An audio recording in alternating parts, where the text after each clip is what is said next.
Monsoon में monsoon में जल भराव की समस्या से निपटने के लिए मास्टर प्लान तैयार हो रहे हैं।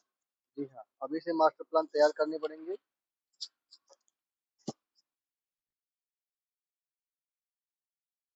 मास्टर प्लान के तहत शहर में जल भराव हॉट स्पॉट किए जा चुके हैं चिन्हित। मानसून में होने वाले जल भराव से निपटने के लिए मास्टर प्लान तैयार किए गए हैं।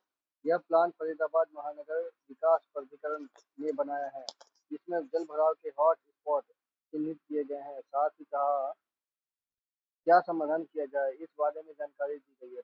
प्राधिकरण की ओर से इस मास्टर प्लान की प्रति नगर निगम, हरियाणा शहरी विकास प्राधिकरण, NHAI, पुलिस, लोक निर्माण विभाग सहित अन्य संबंधित विभागों को भेज दी गई है, ताकि वह इसमें बेहतर सुझाव दे सके। मास्टर प्लान फाइनल होने के बाद धरातल पर काम किया जाएगा। पूरी कोशिश है कि मानसून से पहले इस दिशा में कदम उठाए जाएं, ताकि हजारों वाहन चालकों को राहत मिल सके। याद रहे, हर साल मानसून में शहर की अधिकतम सड़कें वर्षा के वर्षा के पानी में डूब जाती हैं। सवाल यह उठता है कि अधिकारी जल भराव के छुटकारे का स्थायी समाधान क्यों नहीं निकाल पा रहे हैं।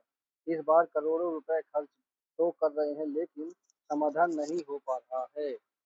देखिए, इसके पीछे का एक कारण मैं आपको बता दूं। अगर एक मास्टर प्लान में अगर इस प्रकार से कोई हो कि जहां पर दिख रहा है कि इस जगह पानी ज्यादा लगता है, तो वहां पर पंप से पानी उठाकर ऊपर एक टंकी जैसा अगर बना दिया जाए स्ट्रक्चर, और उस पे पंप से पानी या साइफन विधि से अगर पानी वहां पर इकट्ठा होने लगे, तो ये पॉसिबिलिटी है।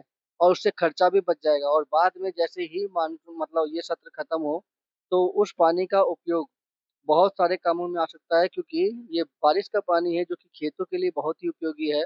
उसे बेच भी सकते हैं और कई तरीके से काम भी किया जा सकता है। दूसरा तरीका है कि वो जो ऊंचाई पे लगा हुआ जो पंप से खींचा हुआ जो पानी है, ऊंचाई पे जो पहुंचा है, उस पानी को एक जगह पाइपों के द्वारा एक जगह ला करके उसे स्टोर कर दिया जाए, और उस स्टोर पानी को किसानों को और ये नर्सरी वालों को बेच दिया जाए, सप्लाई कर दी जाए, तो उससे और भी ज्यादा फायदा होगा लोगों को।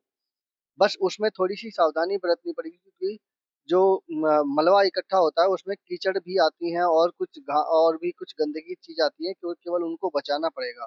तो उसके लिए फिल्टर लगाना पड़ेगा। तो इस तरह से इसका सुझाव मतलब ये एक सुझाव है। हाईवे के नीचे डाली गई लाइनें। NHAI की ओर से ओल्ड फरीदाबाद, अजरौंदा की सरपंच कॉलोनी, खाटू श्याम मंदिर, बाटा, गुडियर, YMC, कैली चौक के पास हाईवे के नीचे बड़ी लाइन डाली गई है। इन चौराहों पर चैम्बर बना दिए गए हैं, जिससे वर्षा का पानी एक ओर से दूसरी ओर चला जाएगा। इस लाइन को नगर निगम ने सेक्टरों की ओर बढ़ने पर पहले से पड़ी हुई अपनी लाइन से कनेक्ट कर दिया है। अजरौंदा चौक पर 1.16 करोड़ खर्च। अजरौंदा चौक पर जल भराव से छुटकारे के लिए 1.16 करोड़ रुपए खर्च कर दिए हैं। यहाँ हाईवे के नीचे 900 mm मोटाई वाला पाइप डाला गया है, जिस इसके अंदर 630 मोटाई वाला पाइप है, जिससे वर्षा का पानी निकलेगा। वर्षा का पानी सेक्टर 13 स्थित डिस्पोजल में जाएगा। ठप पड़े 27 rain water harvesting system. Badarpur border से लेकर सीकरी तक विभिन्न चौराहों पर होने वाले जलभराव से मुक्ति के लिए NHAI की ओर से 27 रेन वाटर हार्वेस्टिंग सिस्टम बनाए गए थे। सबसे बड़ा बल्लभगढ़ में फ्लाईओवर के नीचे है।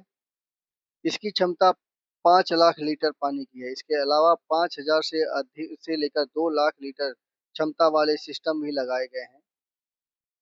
बदरपुर बॉर्डर, सराय, NHPC, मेवला महाराजपुर, बडखल, ओल्ड फरीदाबाद, अजरौंदा, बाटा, YMCA, गुडियर, बल्लभगढ़, एल्सन चौक, सीकरी में सिस्टम लगे हुए हैं। किसी चौराहे पर 2 तो किसी पर 5 सिस्टम है। लगभग सभी सिस्टम ठप हैं। इन पर कई करोड़ रुपए खर्च किए गए थे। देखिए, आप जब इतना पैसा लगा रहे हैं कई करोड़ रुपए खर्च करके, तो सप्लाई लाइन बजाय जमीन के ले जाने के, आप उस सप्लाई लाइन को ऊपर भी ले जा करके ऊपर से ले जा करके भी उसे सुटेबल कर सकते हैं। केवल उसमें पंप की ही ज़रूरत होगी। एक स्टोर बना दिया जाए अगर ऊपर ही, तो उसमें पानी प्रेशर से स्टोर किया जा सकता है। अगर छोटे-छोटे अगर ऐसे ही स्टोर बना दिए तो भी जल भराव की समस्या को काफ़ी हद तक कंट्रोल किया जा सकता है। जल भराव से थम जाता है यातायात। राष्ट्रीय राजमार्ग जिस पर देश-विदेश के लोग इधर-उधर से आवागमन करते हैं, रोज 2 लाख से अधिक वाहन गुजरते हैं। अभी तक कई चौराहों पर पानी निकासी की इंतजाम नहीं हो सका है। सबसे बड़ी लापरवाही है कि दोनों ओर ड्रेन का काम अधूरा है, इसकी सफाई भी नहीं की जाती। सड़क सुरक्षा समिति की बैठक में उठता है मुद्दा। हर महीने सड़क सुरक्षा समिति की बैठक होती है जिसकी अध्यक्षता जिला उपायुक्त करते हैं। एनएचएआई, नगर निगम, एनएचबीपीएम, एफएमडीए, लोक निर्माण विभाग सहित बैठक में अन्य संबंधित विभागों के अधिकारी मौजूद रहते हैं। हर बार हाईवे पर जल भराव, सीवर ओवरफ्लो सहित अन्य मुद्दे उठते रहे हैं। संबंधित अधिकारी यहाँ मौजूद जरूर होते हैं लेकिन कारगर कदम नहीं उठाते। कारगर कदम की कहानी यह है, उसका सॉल्यूशन ही नहीं हो पाएगा। आग और पानी, इसका रोकथाम करना बहुत ही मुश्किल है।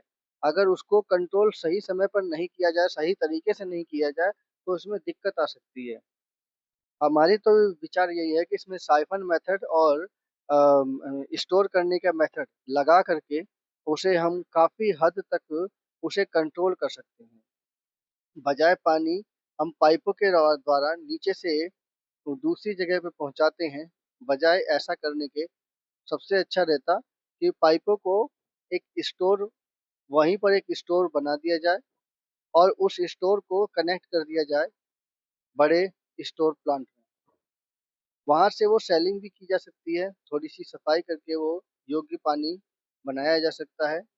वाईएमसीए चौक के पास सर्विस रोड पर केवल वर्षा के दौरान ही नहीं बल्कि आम दिनों में भी जल भराव रहता है। यहाँ अक्सर सीवर का पानी ओवरफ्लो होकर बहता रहता है। आधा किलोमीटर तक सड़क डूबी रहती है। जी हाँ, आधा किलोमीटर तक सड़क डूबी रहती है। वाईएमसी प्लांट वो थोड़ा सा खड्डे वाले एरिया है, मतलब झुका हुआ एरिया है, तो वहां पर पानी भरा रहता है आधा किलोमीटर तक। मुजेसर मोड़ पर भी अक्सर सीवर ओवरफ्लो होता रहता है। यहाँ सीवर के कई मेन होल हैं जिनसे पानी ऊपर बहता रहता है।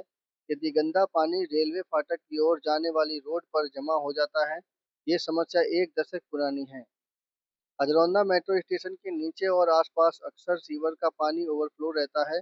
यहाँ अजरौंदा गांव की ओर सीवर लाइन जाम है, इसलिए सीवर बैक मारकर हाईवे पर जमा हो जाता है। देखिए, अगर ऐसा हो जाए ना, सीवर बैक मारने की समस्या, तो निश्चित ही ये हमारी समस्या है ही। तो सबसे अच्छा है एक मोटर का सिस्टम, और जिस जगह पे ज़्यादा ओवरफ्लो हो रहा है उस जगह पर एक स्टोर सिस्टम बना दिया जाए ताकि पानी को सुरक्षित करके उस स्टोर में रख दिया जाए। आपका बारिश का समय चंद समय के लिए आता है, लेकिन उसमें अगर वो पानी सेव कर दिया जाए तो उससे वाटर लेवल भी बढ़ा रहेगा और बाद में उस पानी को वाटर लेवल के रूप में उसे कंट्रोल करने में इस्तेमाल किया जा सकता है। तो वाटर लेवल भी बढ़ा रहेगा, पानी स्टोर भी रहेगा और आगे काम भी आ सकता है।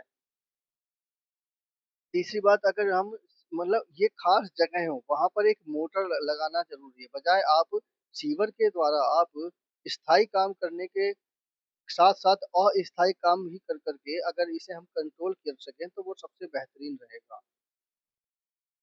यानी स्थायी और अस्थायी दोनों ही काम, क्योंकि इसमें देखिए सीवर जब अगर बैक मार रहा है तो ऐसी स्थिति में तो बहुत ही गंभीर मामला हो जाता है। तो स्थायी काम धीरे धीरे करके वो फेल हो जाता है।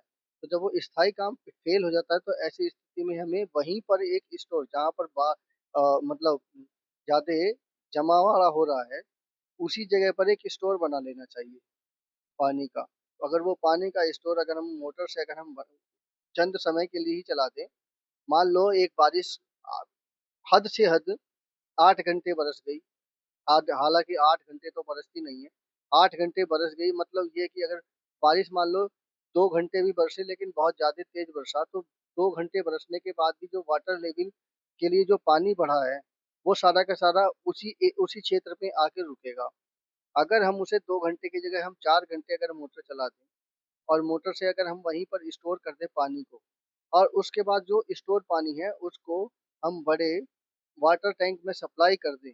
इस प्रकार से सिस्टम बना दिया जाए तो इससे भी ज़्यादा बेनिफिट होगा, यानी कि नीचे वाला अंडरग्राउंड वाला सिस्टम तो हो ही हो, ऊपर वाला भी सिस्टम हो। अगर ये दोनों ही सिस्टम कारगर होंगे तभी जाके हमें सफलता मिल सकती है।